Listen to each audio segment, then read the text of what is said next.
It means that the team had success that month. You can't get that award without having a successful March. This is 2 Marches in a row that we as a team come together and put ourselves in a great playoff position. It seems like we have the 7th seed pretty much locked in here. We're trying to get to the 6th. Different teams go through different phases throughout a season. There's always a month where people are a little bit worried about things that happened. That was January for us. We had a big loss to Partizan on a 24-point loss deficit that they overcame. And in March, it seemed like we won every close game and came back and did the opposite. So the season at hand is always an up and down thing, and March continuously just is our month that we figured everything out. You play Asvel, and that's one of those games where it's like they have a good team, they have a good roster, and they're always competitive, and they know how to play. But obviously, we're Maccabi Tel Aviv, and we have an expectation to win a game versus, they're the second, to last team in the league. That's an expectation that we need to win that game. Home game for us. So the game got close, and I made some big plays down the stretch, but what's forgotten about is how we got there. We're killing guys defensively. We're much better than we were in the first half of the season, and that's kind of what's triggered our momentum. I think that goes a long way to the players that hadn't played earlier in the season, right? We got great production out of Hasiel Rivero when Roman Sorkin got hurt from his national team, and he stepped up and played very well, probably the best basketball he's played all season. You also have Antonius Cleveland, who's now a huge role on our team, and what he brings defensively, what he can do slashing. Other guys have stepped up. John D's also another contributor, a guy that is just feels like he's making every shot right now, and that's a good time to make every shot because it was the most important time of our season to play into the postseason.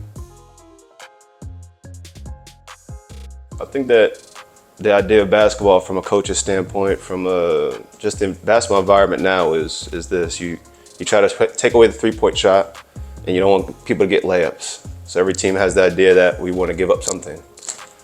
And that's what I'm the best at, what you gonna give up. And I pride myself on that, and if you're gonna give me those shots are the shots I practice, those are the shots I live at. And it'll probably be a 4th year running that I'm the best at that range. You always want to, as a guard, and anybody that's playing basketball understands, you want to take what the defense gives you. And if you want to continuously give a mid-range pull-up, I mean, that's the best for me. For him, he probably feels like that. He's made some big shots in situations. But there's statistics that show, who the best offensive players are. There's all sorts of different net rankings that you could do, and he's not on the top of the board right now. You have Mike James, Keenan Evans, myself, Marcus Howard, who's playing phenomenal right now. So he's getting there. He's definitely doing what he needs to do, and it's very impressive that in his first EuroLeague season as an American guard, what he's doing is great. But you can't call yourself #1 and best offensive player when you have guys that are statistically doing better. But we'll see. The postseason and the end of the season is what matters most. And he hit a big game winner against Bologna, so the race, the challenge could be on for who that crown is. The Final Four is what everyone plays for. It's what everyone trains for in the summer. You go into a season and you want to be the champion. You want to win your cup. You want to win the Euroleague or Euro Cup or Champions League, and you want to win the domestic league at the end of the year. So getting to the Final Four is definitely a big piece and big start for that. But this is the EuroLeague, and so many different things happen.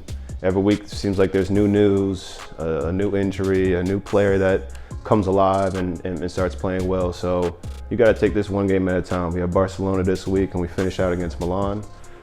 Both teams are historically great clubs. They're playing good basketball. And then we need to figure out how to win a playing game to even be in a playoff series, which is crazy for this year. A team that has possibility to win 21 games, 20 games, we're sitting at 19, is still trying to prove themselves to play in a playoff series. But this is how EuroLeague is set up. This is a competition, and we're going to do what needs to be done.